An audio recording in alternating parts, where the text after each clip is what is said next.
Right, I'm Carl Wright. I chair the Canterbury Climate Action Partnership, which is a broad-based partnership bringing together a lot of committed people in the Canterbury area on climate action, but it also includes some of our institutions like the universities, local business, Canterbury City Council, and of course many groups of voluntary organisations who are wanting to implement the climate emergency.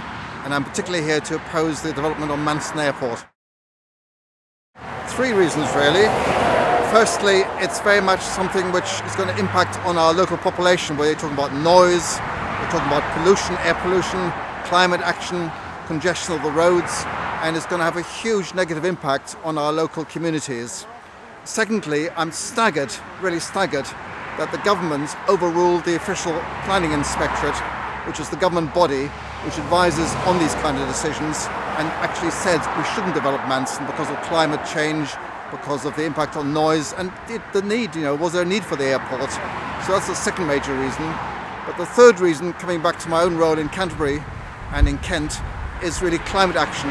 And I do feel that this development of a new airport goes totally against the UK government's commitment on the Paris Convention on climate change and on trying to reach zero carbon by 2050 and ideally earlier.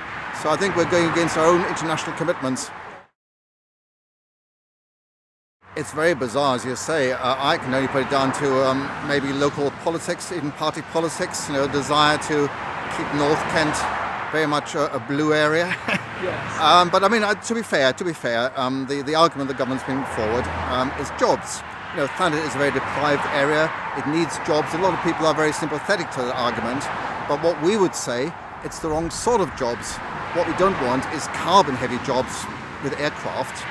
We want green jobs, and even Kent County Council, the main planning authority, has been talking about a green-based recovery from COVID, and this goes totally against the idea of green-based recovery. We can create jobs in Thanet, but they don't need to be green jobs. They need to be positive jobs, not jobs which are destroying our planet.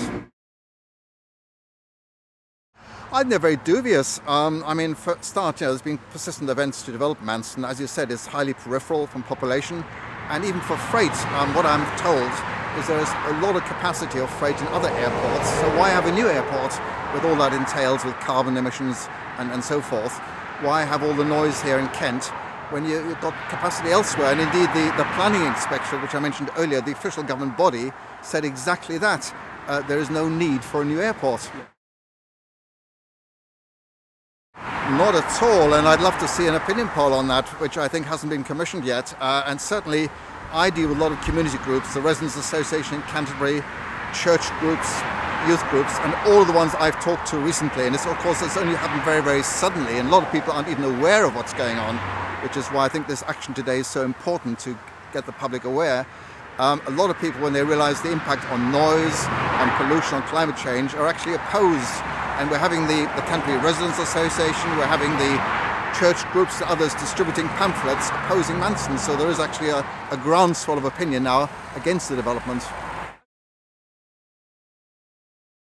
Well, I think it's like a lot of things happening in the country at the moment. Everything's dominated by COVID, and rightly so. It's I have my mask here, and we have to be very careful. We have to be cautious. We have to be aware of the second wave. But in the process, I think a lot of important decisions are falling under the table and not being consulted properly. Manston is a classic example. There are others. The whole fiasco on schools currently, I think, is another case where parents haven't been fully consulted, and teachers. So I do think it's an area where the public needs to be more aware. And this is where we look to our local councillors. I know my parish council, I live in one of the villages nearby, is going to have Manston on its agenda at its next meeting next week. It's going to happen, I think, in Canterbury and elsewhere. And I think there's real groundswell that this is an issue too important for the public not to have its voice heard. Really? Your council going to have Manston on the agenda next week? This is rather late in the day. Really, absolutely, but nobody knew about it. That's the trouble, you see. And the councillors weren't informed. A lot of councillors I've spoken to weren't aware of it. There's been a real failure in communication on this. Okay, this is going to be a continuing campaign for you, though, presumably. Very much so. And let me just say in conclusion, perhaps, that next year we have the big climate conference, the COP26 in Glasgow, which the UK is hosting, making a lot of fuss about.